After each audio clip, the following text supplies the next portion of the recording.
Well, hello, everybody. Thanks for being with me on my YouTube channel, Money with Mark Albert.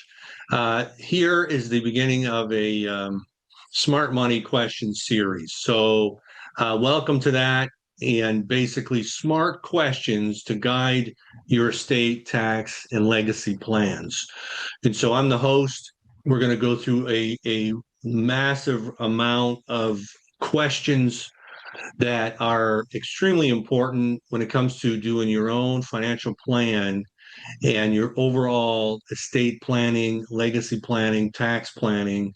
And I'd love to help you with that. So please subscribe to this channel. And we're going to be uploading these fairly frequently. So the first question is what primary goal would life insurance serve in my financial plan?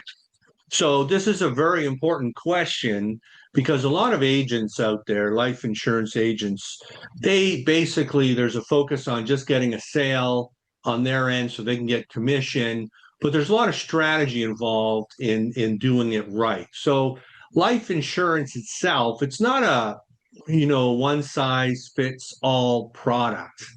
That's not really the approach that you should take with it. Um, its value depends entirely on the specific problem that it is designed to solve. So asking this particular question it focuses your insurance advisor to identify the exact purpose of the policy.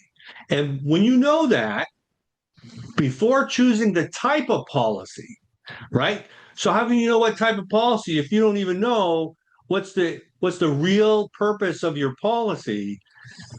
You don't know the dollar amount.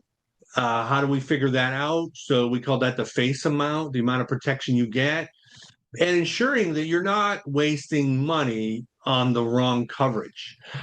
So so the question there, a follow-up question would be, is it for income replacement?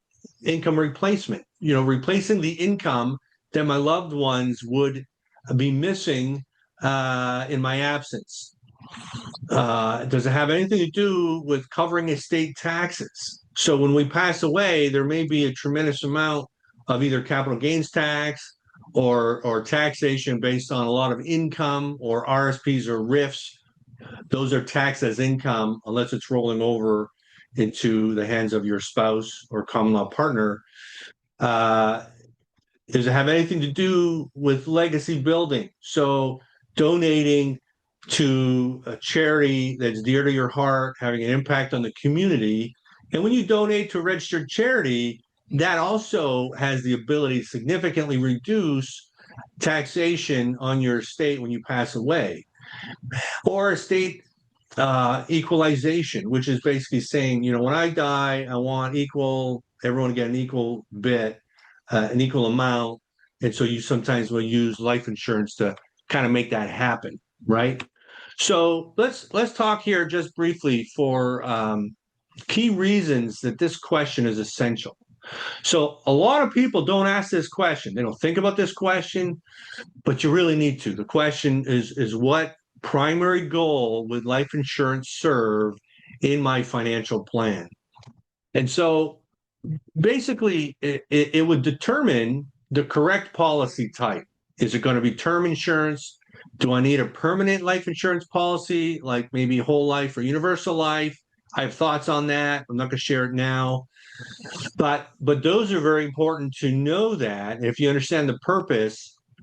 For example, term life insurance, it may go until 80, 85 years old.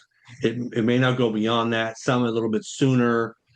And so that's why if you're fortunate enough to pass away in the much later years, you won't be able to afford term life insurance. That's for for a period of time. So another reason why it's important to know that question is it prevents over-insuring yourself or under-insuring yourself. So it doesn't make sense to not know how much protection you need and then just basically get a very small amount which doesn't have the intended purpose that you need it to have. Overinsuring could be a problem too. You may be paying way too much for the amount of protection that you have. So clarifying the primary goal dictates the precise formula needed to calculate your coverage. So it when you know what the primary goal is of your life insurance needs, it guides the beneficiary and the ownership setup. So you have to know who's going to own the policy, who are the beneficiaries. Identifying this goal dictates who should own it and who should be named as beneficiary. Is it a certain individual? Perhaps your estate, because it will fund the will or things needed to settle your estate when you pass away. Or there may be other reasons to put the estate as beneficiary. Is it for a corporation? Is it going to be used for a key person insurance in case a key person dies in a corporation? This life insurance helps the corporation recover from that loss and gives them time to transition. Also, there may be big expenses that a corporation may have if there may be a buyout situation that may be needed if one of the owners passes away. So family can have life insurance in place or the other partner to buy out the family shares. It prevents buying a product first. And so this is what too many insurance agents do. They go in a house, they focus on selling a product, and then sometimes the person who purchases a life insurance, they have buyer's remorse because they haven't done their due diligence, they haven't thought it through, they haven't rationalized the decision, and it's not a decision made in the context of solving real life issues within their financial plan. So it keeps the focus on the broader financial and estate strategy rather than letting an advisor sell a product without a clear function.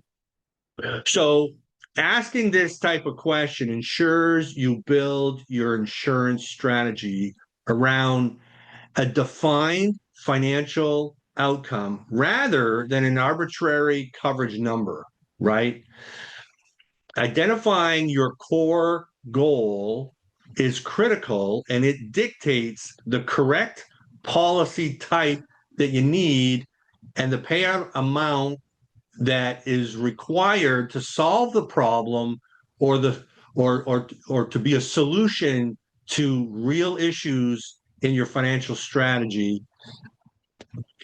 And it allows you to know what tax structure and beneficiary designation is required.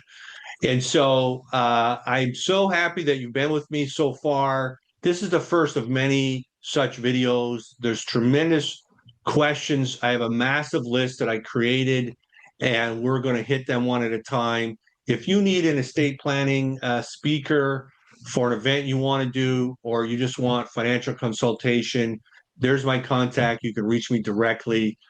Thank you so much for being with me. Have a super fantastic day. Look forward to talking to you later. Bye now.